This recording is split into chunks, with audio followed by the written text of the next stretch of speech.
It's day 2 of the Woolly Winter Countdown. Hi. And show your mug. Show your mug.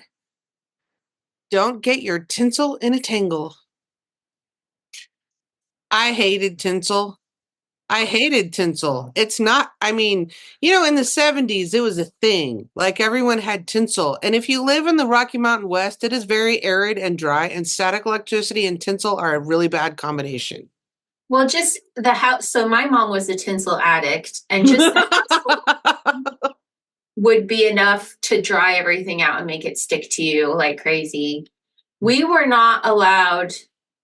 Our job was to decorate the tree, and then my mother spent 3 days afterwards individually putting tinsel strand by strand on the tree, because you couldn't take a clump.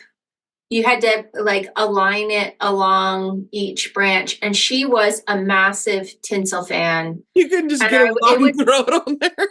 It was like, why are we even decorating? There's so much tinsel, you can't see the decorations. Like, it was insane. It was insane. It just all disappeared. People just stopped doing it. And I don't know what changed it. I think about that every year. What changed? Environmental consciousness, maybe? Could be. But did your mother save the tinsel? Yeah, but then every year she'd just go buy new ones. So it would just get stored for a whole year, and then she would throw it out and buy new stuff anyway. So I was like... Because did it get tangled? Yeah, it got all like crunched up and stuff.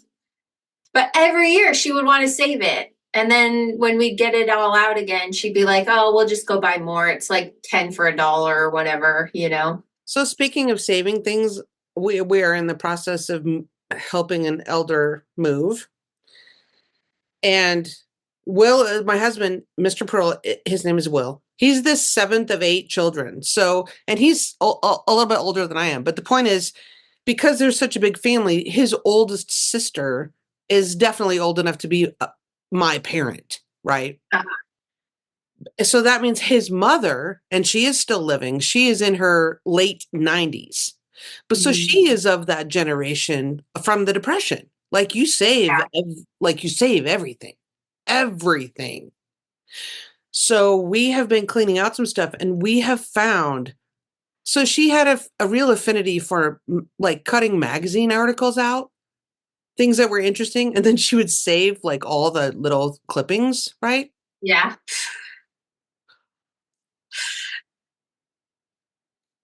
You know the really big photo albums that are like, 3 or 4 inches wide? I mean, they're big, like full 8.5 by 11 giant photo albums.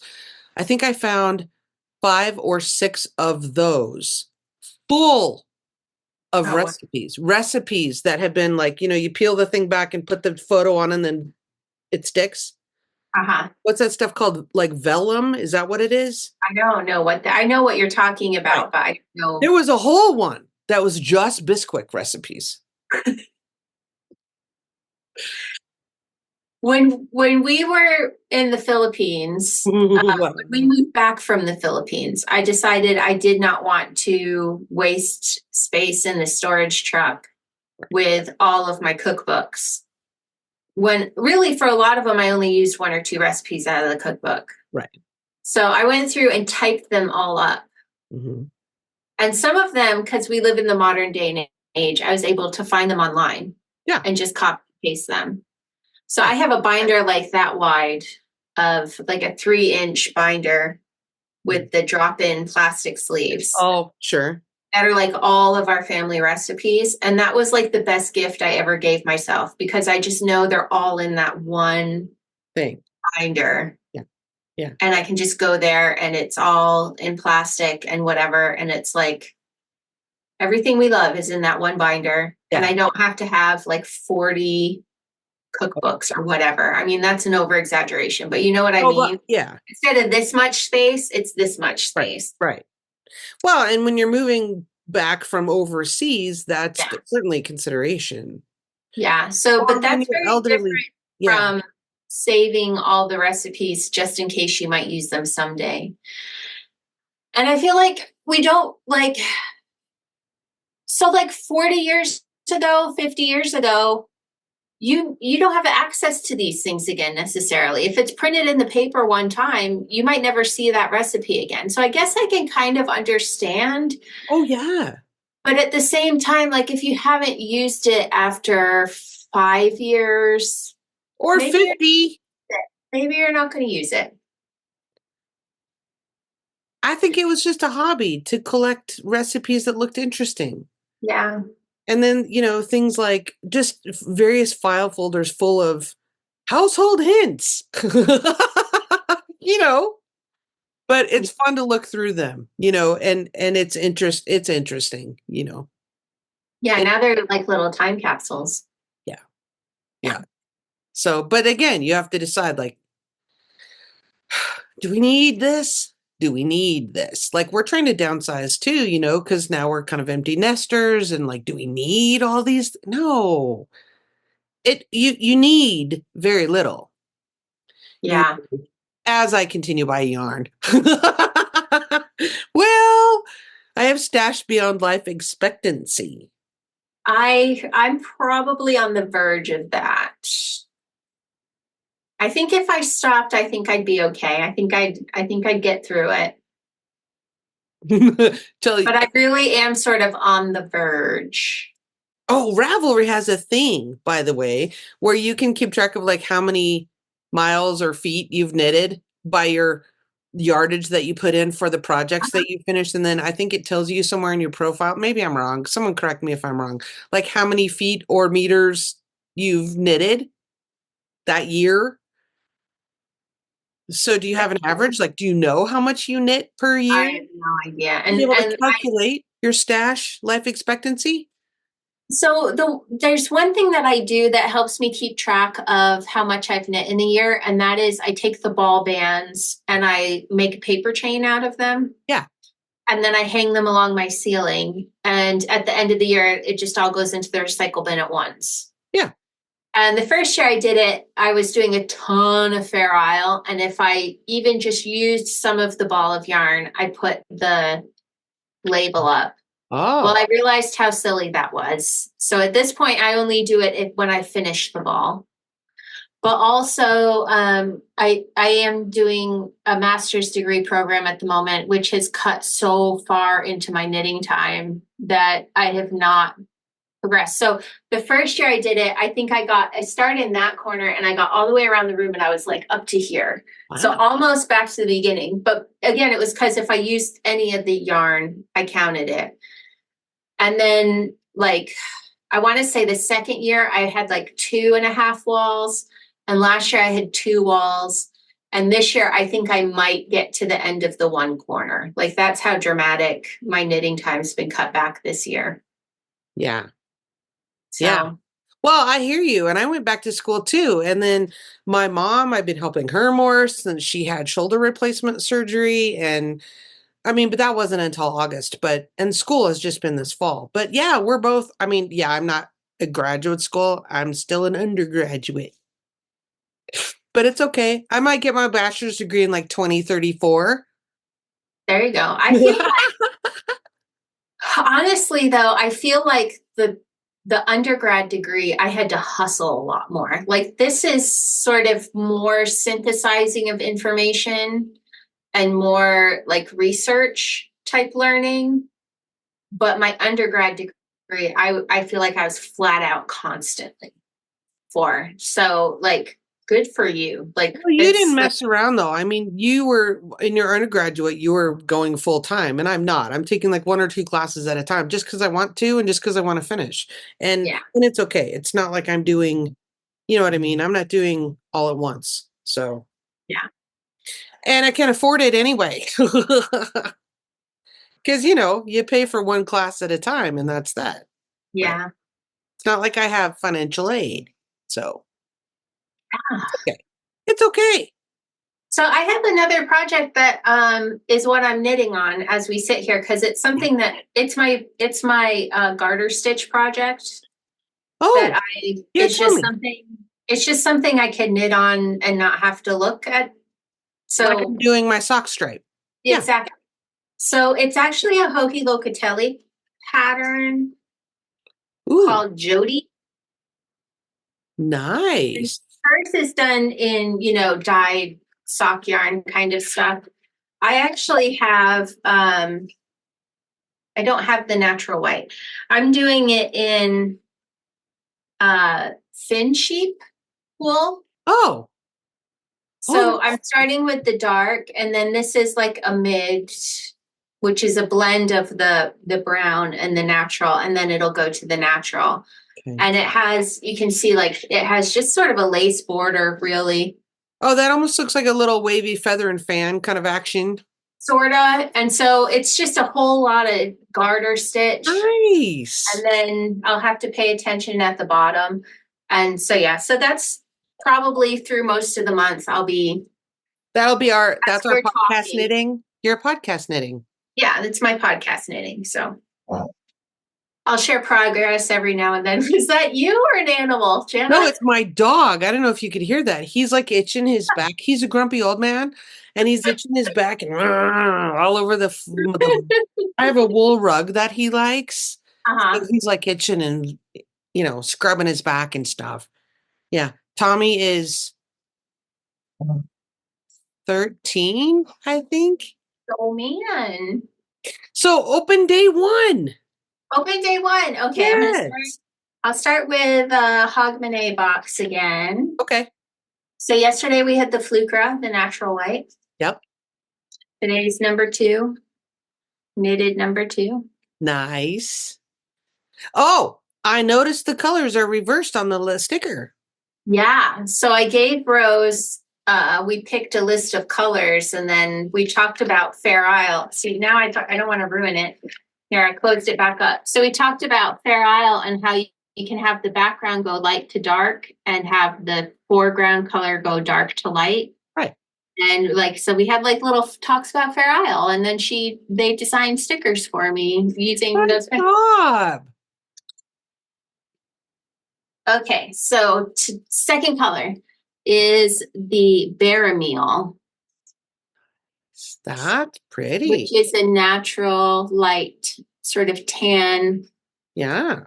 Well, bear is a grain that they used to grow there in Shetland, kind of like a grain. And so like it's oatmeal. Yeah, like an oatmeal kind of thing. So those are our first 2 colors. Lovely. Thank you. So just a reminder, people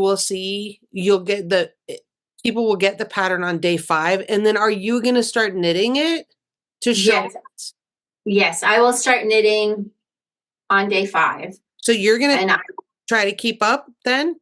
I will try and keep up. No guarantees, because we have families and lives and work and things, but maybe.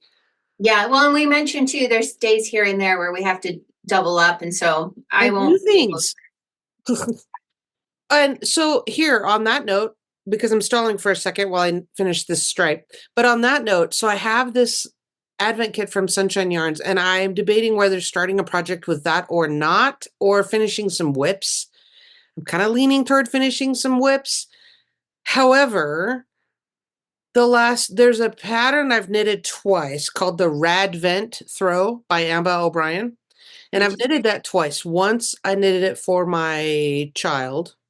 So funny to say adult children. It's such an oxymoron when I really want to say adult offspring. Anyway, and so I really enjoyed that. And then I knitted that pattern again for a charity, the throw that I raffled off.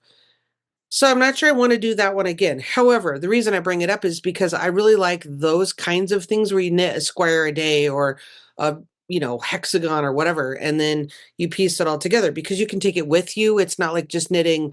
I really like the Habitation Throw also by Helen Stewart, and I might do that. Uh-huh. And that's fine in the winter, but in the summertime, it's better to have the little square so you're not too warm with all that on you, but it'd be okay to knit that. I love that pattern. The Habitation Throw by Helen Stewart. Love it.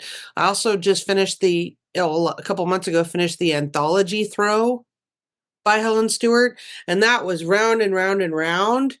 Oh, wow. And it was really amazing to do in a fade. It was amazing to do it from the inside out in a gradient. But, oh, man, for a long time, you do 576 stitches one time around, and then it doubles. And oh my word. And then like the pie shawl concept. yes, and then doing a picot bind off with like more than 1100 stitches took. Oh my gosh. Okay, do you want to see the stripe from yesterday? Yeah, show us the stripe. Ooh. Oh, and look, cat hair. Perfect. Yeah. Already lived in. Okay, so that was yesterday's. That's day one stripe. And now it really does look kind of blush colored. Yeah, like a very pale. Then, you knit till you get back to the neutral. Okay, but now I'm going to pull the next stripe. So if you don't want to see, now's your chance to look away. Oh, Oh, wow. That's a jump. Oh, it's in like a neon sort of a progression. That's pretty. That's really pretty. I like that. Wouldn't that be fun if it went from like a pastel to a stronger color? Like if it jumped back and forth like that? We'll see. It might. We'll see. Michelle's brilliant. So we'll see. So before we record the next episode, I will have both toes through the day 2 stripe. Right. So we can see how it is before you do your thing. I have my second one from the Silly Sheep Fibre Company. I got a rip. Sorry, Becky, I got a rip. It's okay. Oh, see mine like, okay. So this is mine. So this is the shade Ragged Robin, and this was dyed on her fawn base. Oh. So this is Shetland Rose, which was dyed on white, and this is dyed on fawn. And so she's calling this one Shetland Rose, and that one's Ragged Robin. Interesting. Isn't that funny? We both have 2 pinks. Yours went darker, mine went lighter. Yeah, we had no idea that would happen. Wow. Neat. Excellent. Okay, so the other thing I want to talk about today before we let people go, I mean, some days are going to be longer than others. It just is how it is. What are you watching? Are you watching anything good while we're Advent knitting? People know what we're watching. We have started watching a show, and I don't know if I'm going to, I think Adam finished watching it on me. It was called, I want to say it's called Say Nothing. And it's on Hulu, and it's about the Troubles in Northern Ireland in like the 60s, 70s time. Okay. Interesting. It's really good. Okay. It's really good. It's really well done. It's definitely not a family show, but it's a historical show. It's nothing's gratuitous. It's all right. It's a very difficult period of time being acted out on the screen. It was very good. It's on Hulu. I think I said, I will double check and let Jana know. So if it's not Say Nothing, it will be in the notes as the right thing. That's okay. We finally finished Ted Lasso. Yay! I love that show so much. And now I don't want it to be over. Well, they're doing another season. Really? Yeah, they did. They announced earlier this year that they're doing another season. I think they might be done filming it actually. Will be so happy. I want to say Jamie's not coming back. Okay. One of the big names is one of the main characters is not coming back. Not Roy. I'm pretty sure Roy's back. I want to say it's Jamie who's not coming back. Okay. But yeah, I lost my mind when I heard that they were coming back. Adam and I have been to the outside area there where they film like twice. Nice. We've been in London. We're like, we could just hop on a underground and go over and just be in that little alley area where they film outside. And yeah, where Ted's apartment is. Yeah. Nice. I really liked that show. Yeah, it's so great. Yeah, it's on Apple TV. If you don't know about it, I don't know how you can not know about it, but whatever. Some people don't have Apple TV or don't care, but that's okay. Yeah, it's worth I feel like there's few enough episodes, even though it was like 3 seasons. Yeah. I think You if can do there's like a 2-week trial or a month-long trial, you probably you could could watch binge them it all. and try it, and even a 7-day, you could do it. You could knit. You could just knit, and Yeah. you could. Such a great show. I think it was fantastic. Yeah. Right. So, what else? What else are we watching? I'm in the middle of Slow Horses, also on Apple TV. And I I just like Gary Oldham's character because he's just so snarky. He's so snarky and grumpy old man, and it's I funny. think I got through 2 seasons. Yeah. And then I started the 3rd. Yeah. And I was just like, I You just wasn't you need a break. It's okay. go back. It's okay. But it was great. I loved the first season. Yeah. I thought it was great. That's another Apple TV one. Yes.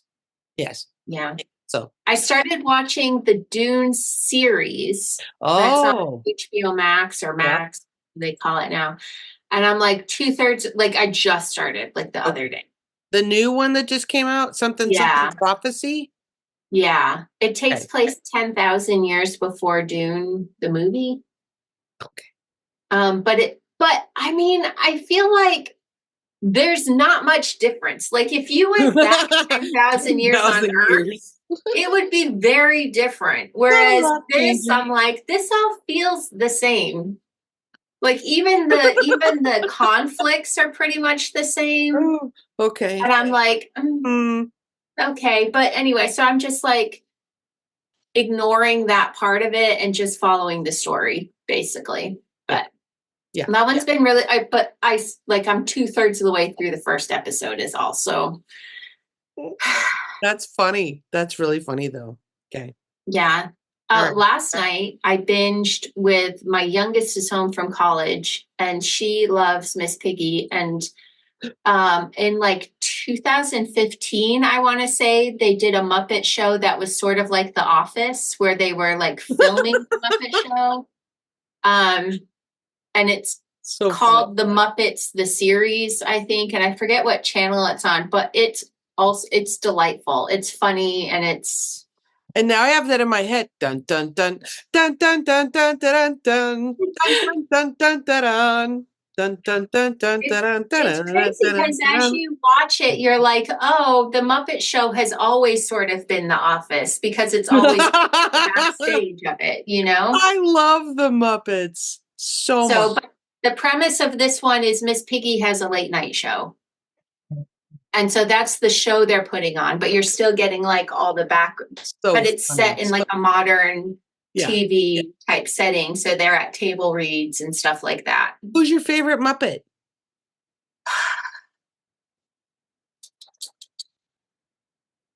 I would have to say the prawn.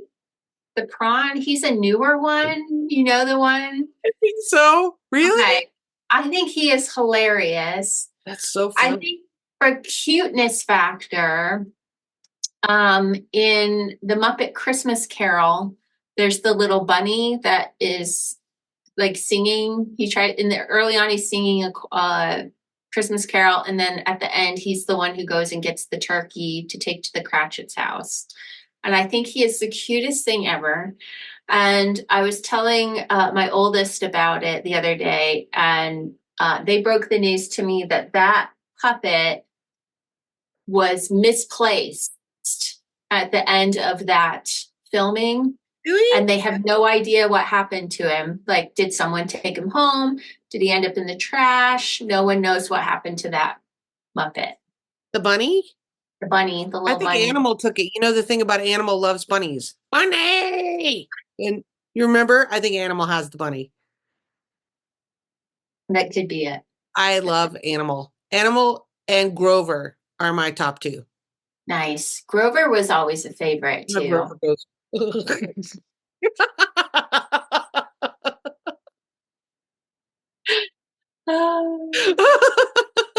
And then I just loved Animal so much.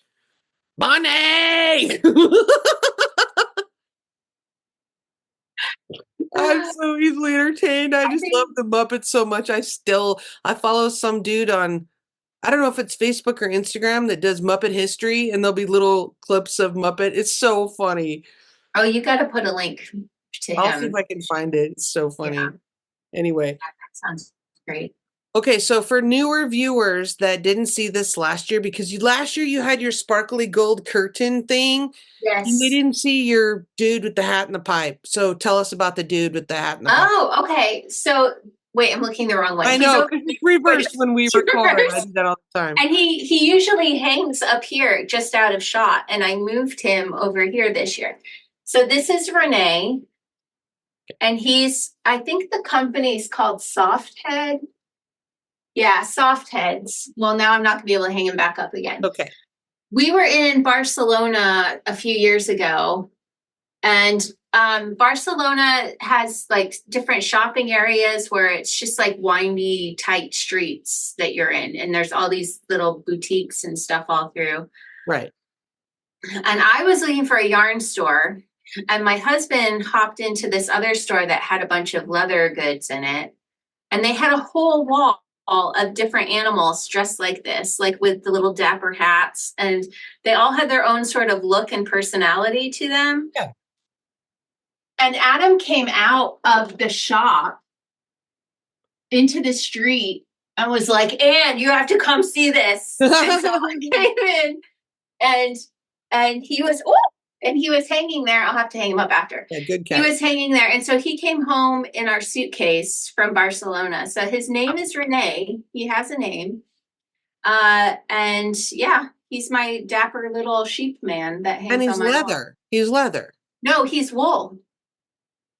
Sorry, this part too? The ear this part, and the face? this part is, this is wool. Okay. And his scarf is wool. I should say this part does not feel like real wool. Okay. This is more of a, probably like a high quality felt, but not wool felt. Yeah. And then this is, yeah. But his clothing is wool. His clothing. Nice. Nice. So they're really fun. They do have an Instagram that features like all the different ones that they make. And I'm going to give it another try here. The loop on the back is just very small. Yes. Anyway, I'll hang him up. That's all right. But yeah, his name's Renee. My sheep man. I just remembered. So normally the plan with the giveaway is normally that the next day I will say who won the giveaway. Right. But we are having to film day 1 and 2 back to back. So I don't know who won day 1 as we're filming this. So tomorrow I'll just let you know who won day 1 and day 2. But don't forget to go over and find the day 2 announcement post. Make sure you're following me, like it. Comment. And get one of the giveaway items. Comment. Or so packet. You can have a packet from the stack. I have a packet from the stack. I mixed them all up so that each, because I sorted stuff sort of by value, like value type products or packets. But then I was like, but I don't want everyone to just like wait till the end to get like the most valuable ones. Right. So and then I sorted them by week. So there's like a super good one, a medium good one, like they're a jumble every week. That's great. I think that's awesome. Okay. All right. So we have knitting and watching and school. It's finals. We're not done with finals. Yeah, you're going into finals. Yeah. Well, you do too. We still have a couple of weeks. I have a final project. I have a 3,500 word report assessment I have to do on an event. I have a paper I really don't want to write that should have already been turned in. And I'm procrastinating because I didn't like the book. Yeah. So then I have my final project that I have to do this coming week. And then I should be done by Friday the 6th. Nice. By the 7th, by Saturday, I'll be done. Right. Yeah, mine is just the one paper, but they want like 20 to 25 references. Oh my word. I say. And I still have like 2 of the research components are done. I still have one of them to do. Lot.